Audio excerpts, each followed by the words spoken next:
Okay lads, hopefully we're all keeping well. I'm going to do a short video here and go through the solutions for the last assignment, which was on cumulative frequency and box plots.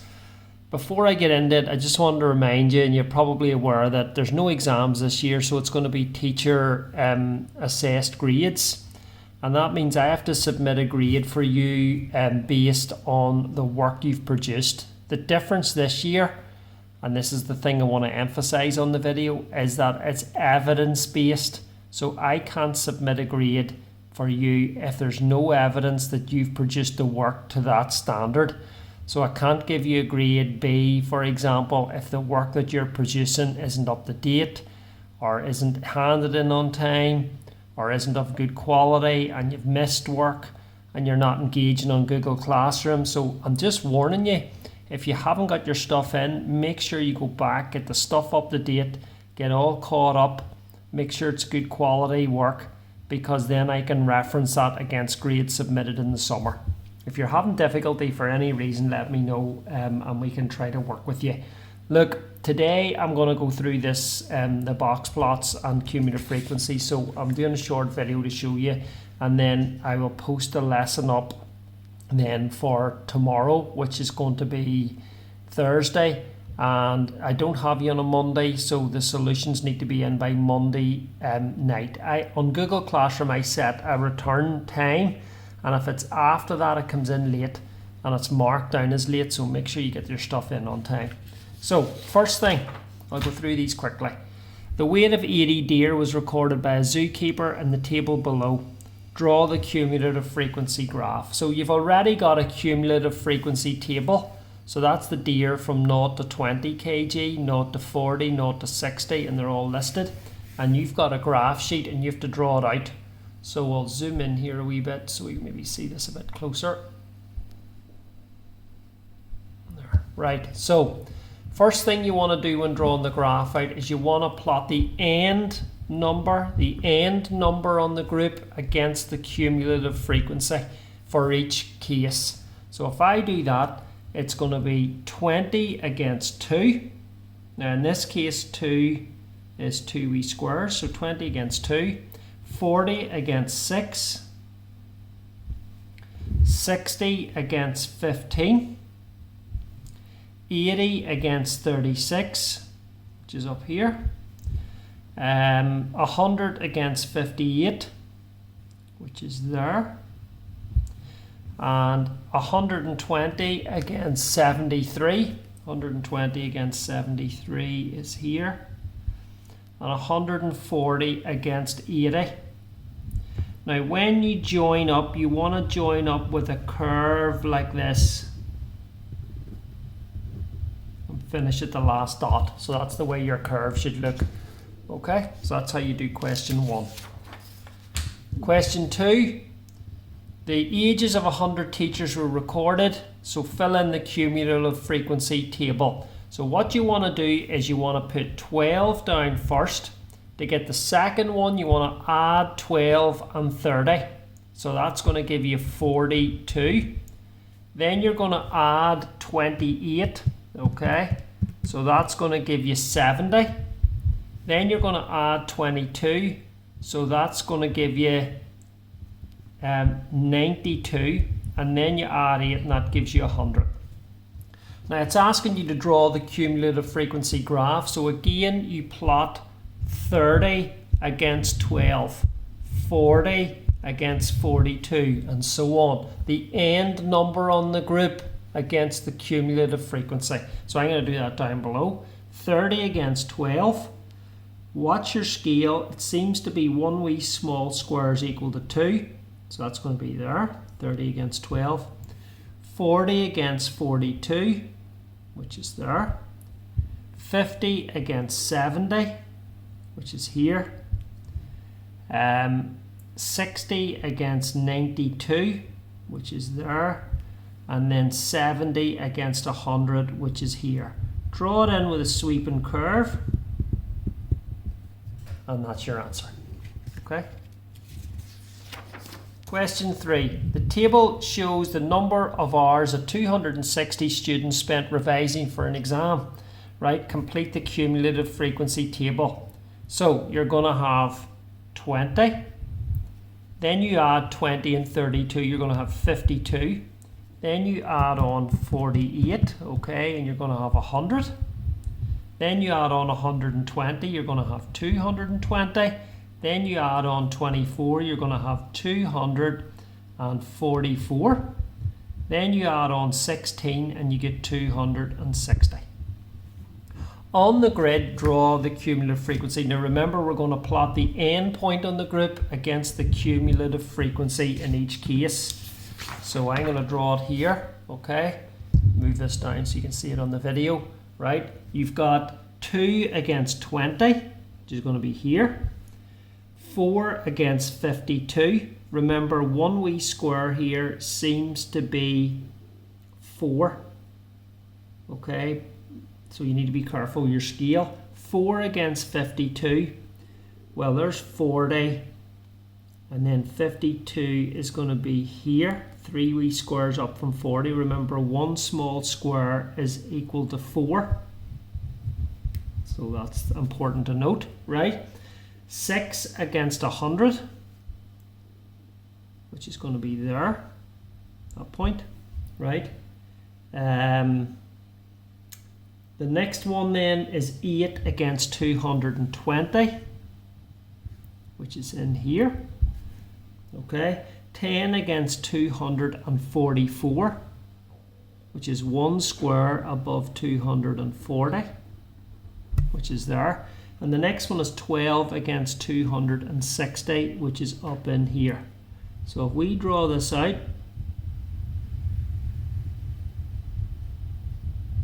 that's the way our curve's going to look there, okay? Now, next wee part, you have to use the graph. Use the graph to find an estimate for the number of students who spent less than 3 hours revising. So what you do is you go to 3 hours here. See there? There's 3 hours there. You go up and across, and I am getting 36 students, because remember, one wee square was 4, so I'm getting 36 for that, right? Sorry, that was the bottom bit. Numbers part C you missed out as well. Use your graph to estimate the median number of hours spent revising. To get the median, you go where the graph maxes out, which is 260. You go halfway up. What's half of 260? 130. So you go to 130, which is going to be here. Sorry, apologies, it's on up here. Okay, you go across to there and down,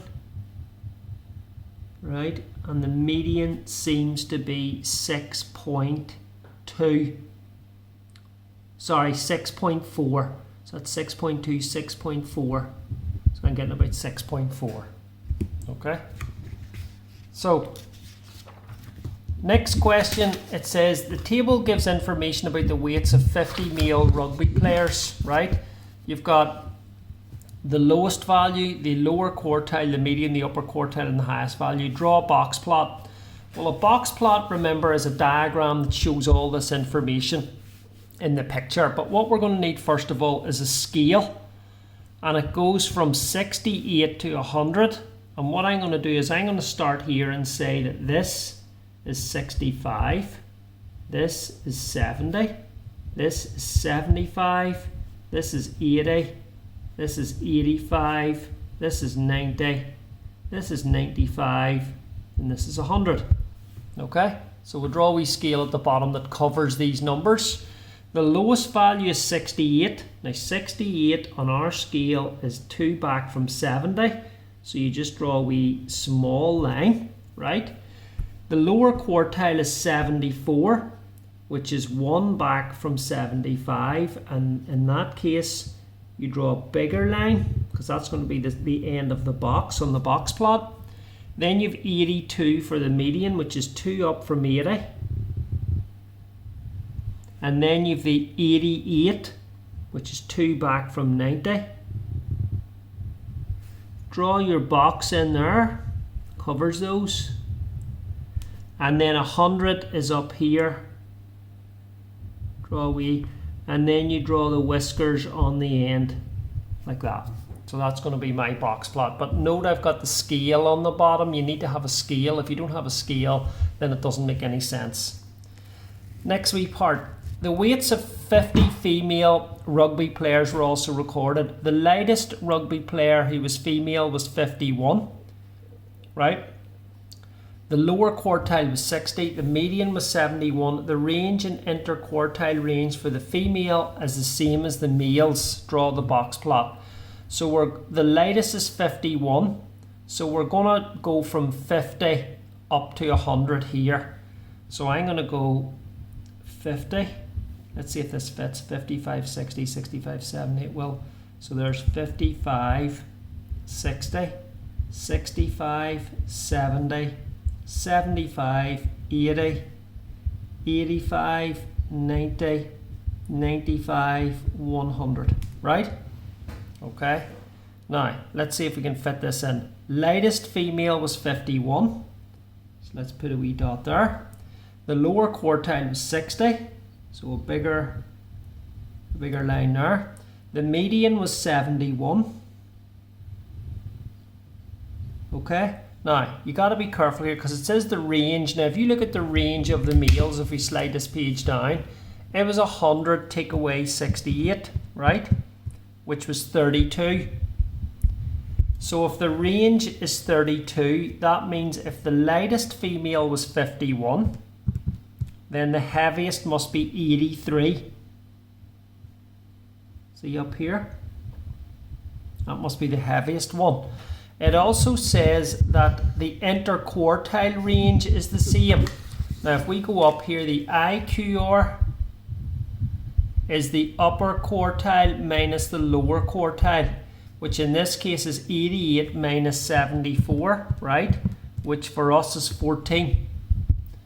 Now that means that the gap between the lower quartile and the upper quartile is 14. So it must be, because it's 60 here, it must be 74 for the females. See there? So I'll draw this in.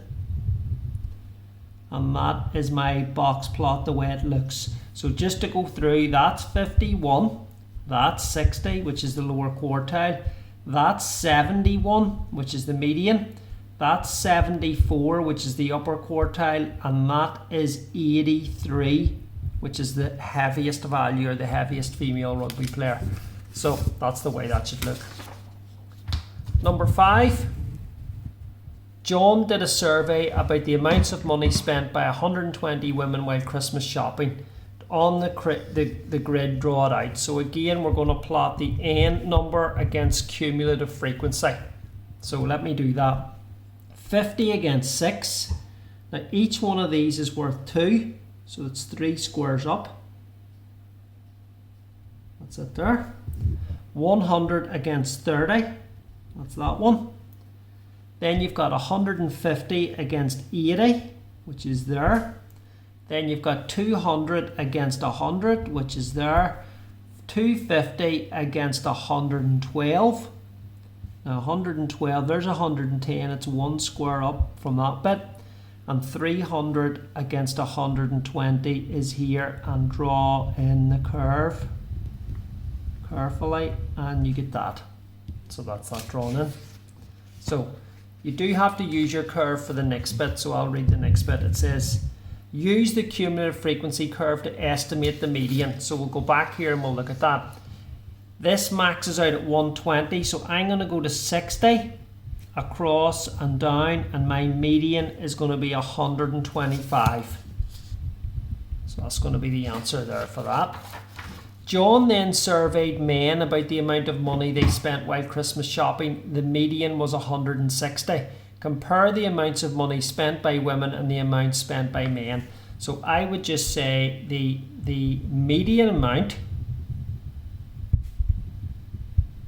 spent by men is higher than the women.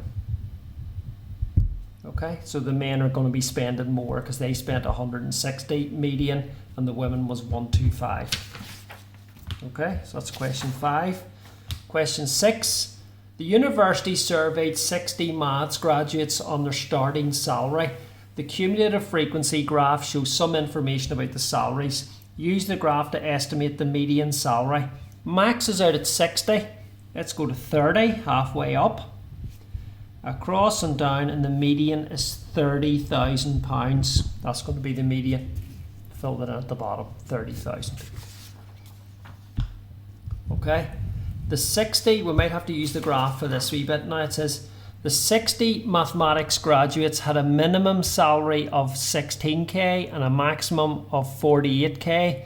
Use the information to draw a box plot. So look, 16k, let's look at our scale. There's 10, 20, there's 15, 16k is here. There's the minimum. 48k is here. There's the maximum. So I've marked those two dots. Remember from the previous curve, our median was 30,000. So that's going to be the middle of the box. But what we do need to get from the graph are the upper and lower quartiles. So you see the way we went up to 30, I'm going to go to 15. Across and down. And I'm getting 25k for the lower quartile. So go back here, and that's going to be there. Going to add in a line there. That's going to be lower quartile. Then I'm going to go here, and I'm going to go 15 above to 45. Across and down. And I'm getting 35k. See there? 35k for the upper quartile, which is going to be here. So draw your box in, and then draw in the lines on either side. So here's the numbers you should have been getting. 15k in there, 25k for the lower quartile, 30k for the median, 35k for the upper quartile, and 48k for the maximum. Sorry, that's 16k. Apologies, not 15k, 16k. The university also surveyed 60 archaeology graduates, right? The box plot shows the information about their salaries. Compare the distribution of the mathematics graduates with the distribution of those from archaeology, right?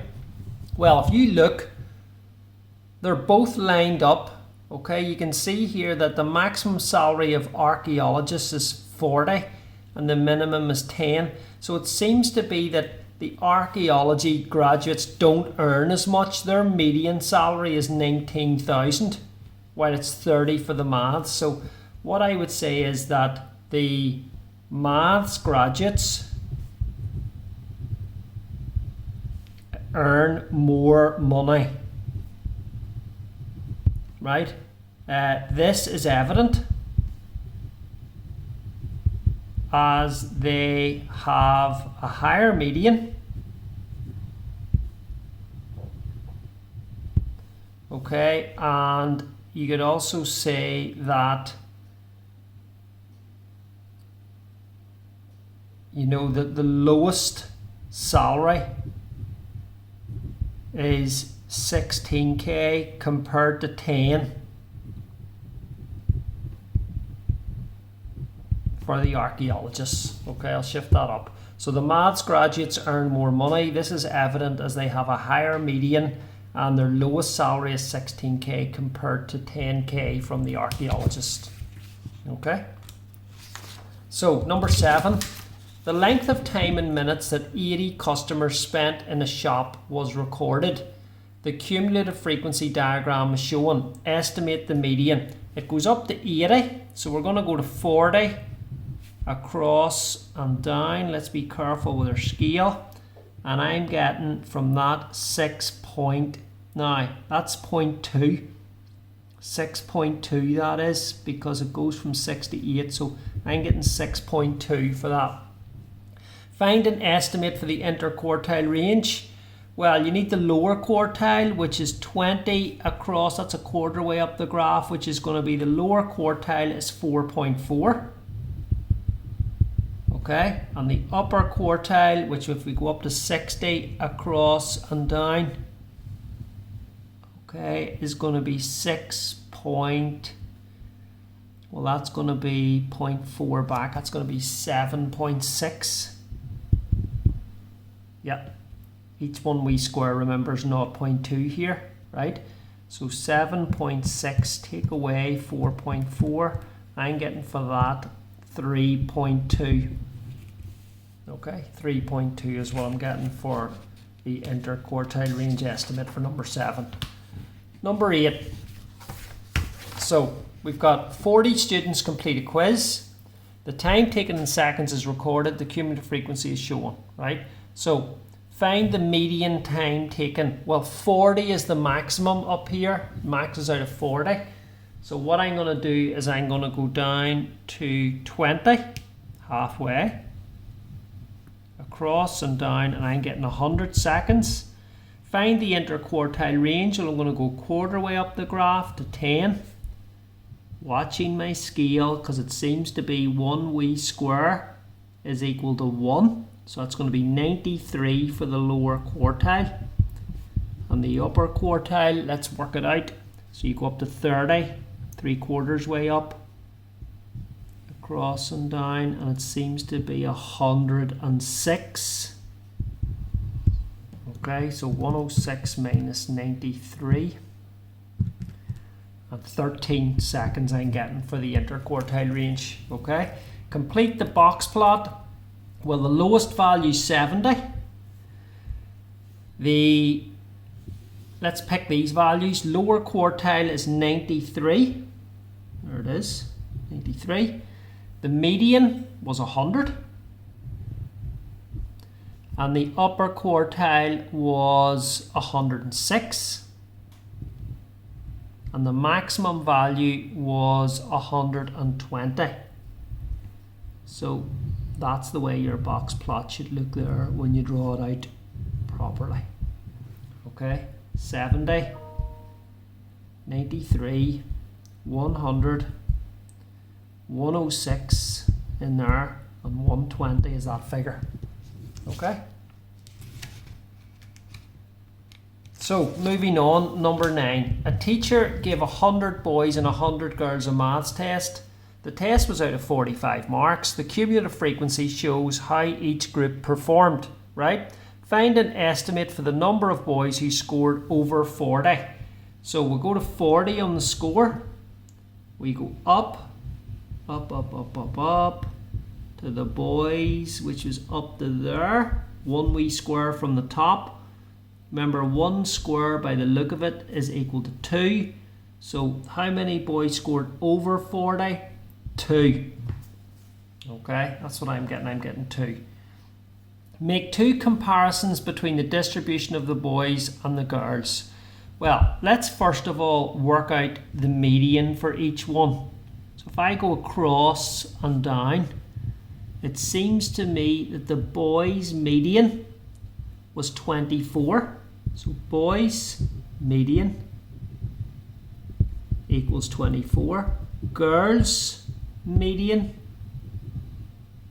equals, well, if you go across to the girls, their median seemed to be 31.5 to be exact. So the girls seem to score higher than the boys in the test because their median was higher. So there's one comparison. We have to make another one. So let's look at the IQR. So we'll split this up. Boys, girls. Let's look at the lower quartile, upper quartile for each. So remember, this is 50. Let's go to 25. So each one of these, 2, 4, there's 25 there. And it seems to me that the boys is 13 for the lower quartile. Okay, and the girls, if I go across, seems to be 22. Yep. Okay, that's theirs. Let's look at the upper quartile for the boys and girls. The upper quartile is going to be 75.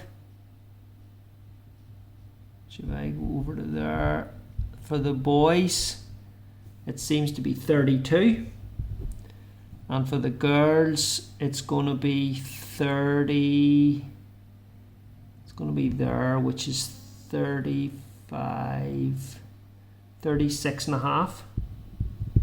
So we can say that the IQR for both, if we take those away, which I'm working out underneath here, is going to be 32 minus 13, which is 19. 19.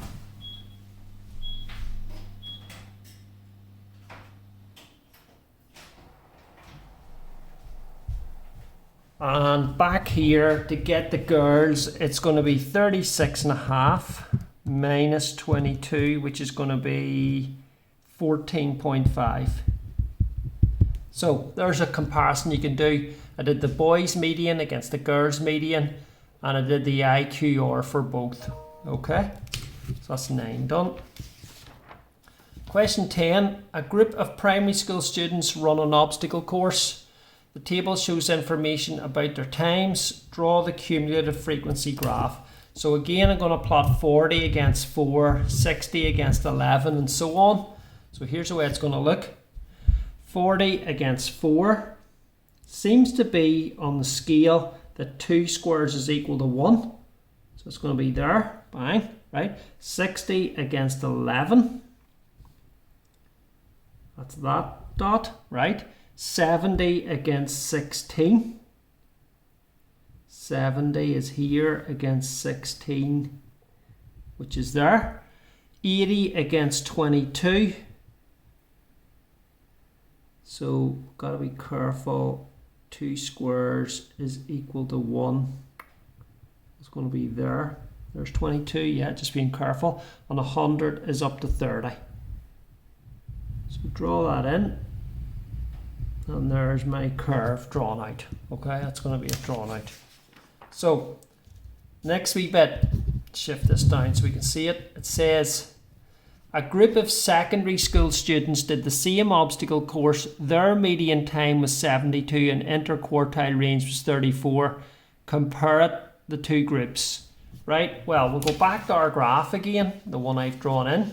And I'm going to look at the median first. If I go to 15, across and down,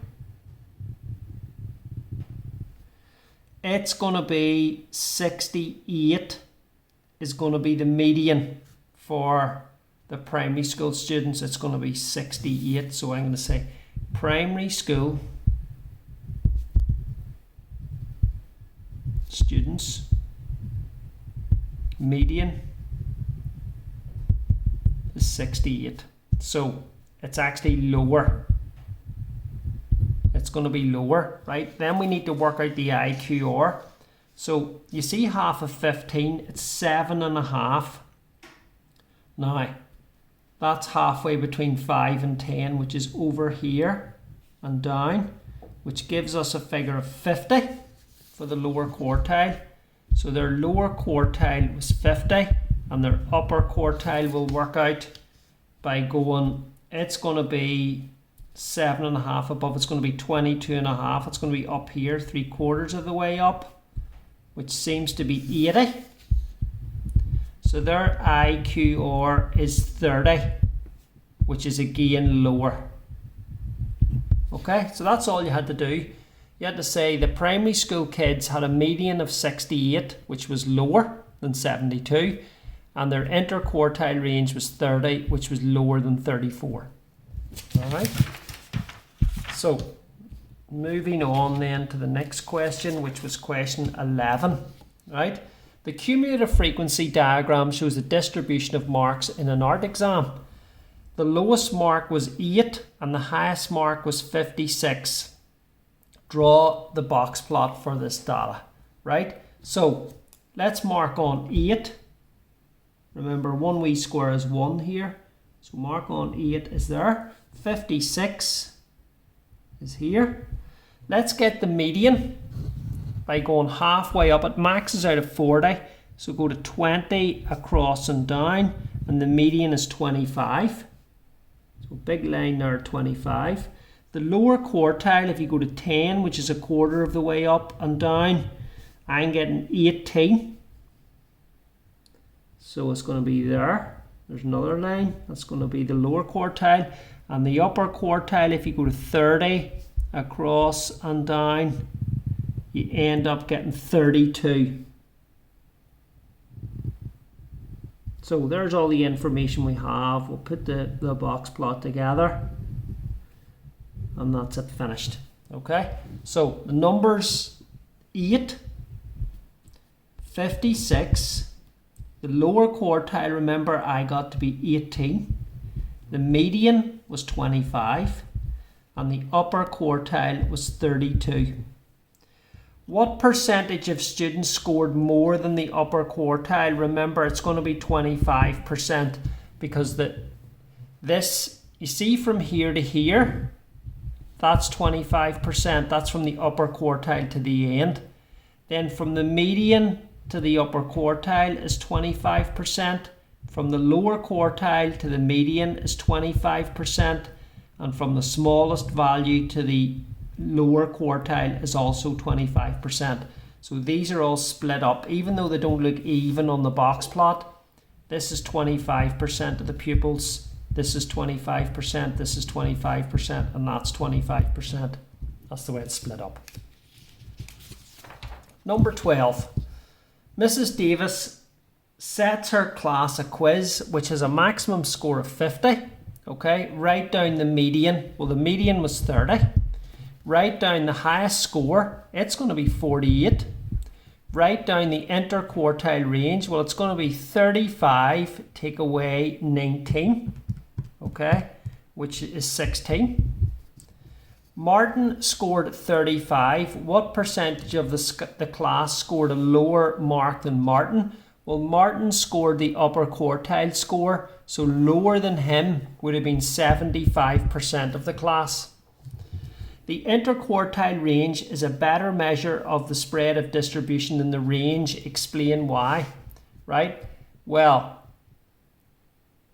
what we're saying with the interquartile range, the interquartile range is a better measure of spread of the distribution than the range. Explain why. Well, it takes into account the data, ignoring any outliers. What that means is if you have somebody who's very, very smart in this quiz and scored extremely high and there was only one of them, then that means that this line has to come out, the guy who got 48 or the girl who got 48 in here. So this, if you look at the interquartile range, which is a measure between here and here, it actually considers most people in there. Okay, so it's better, it's more accurate to do it because it ignores any outliers you have. Now, last page, which is question 13. The cumulative frequency diagram shows a distribution for 60 cars. Okay, find an estimate for the median speed. Go to 30. Down. 60 is the answer I'm getting. Estimate the interquartile range. Go to 15, which is there, and down. And what I'm getting, one wee square, remember, is 2. I'm getting 44 for the LQ. And the UQ, if we go up to 45 here, okay, across and down, I'm getting 70. So to get the IQR, the interquartile range, you subtract those, right? And you get 26. The speed limit on the road was 85. How many cars were over the speed limit? Well, if you go to 85, which is there, and go up carefully, you get there. And it seems to be that there's 2 squares above that, and each square is equal to 2. So it looks to be 4 cars exceeded the speed limit.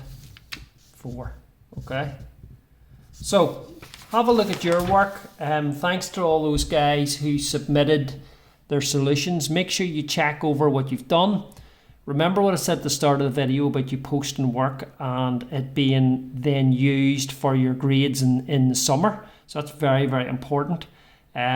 Look back over your solutions, correct any mistakes you've made, fix anything that you got wrong, and message me if you're having any difficulty.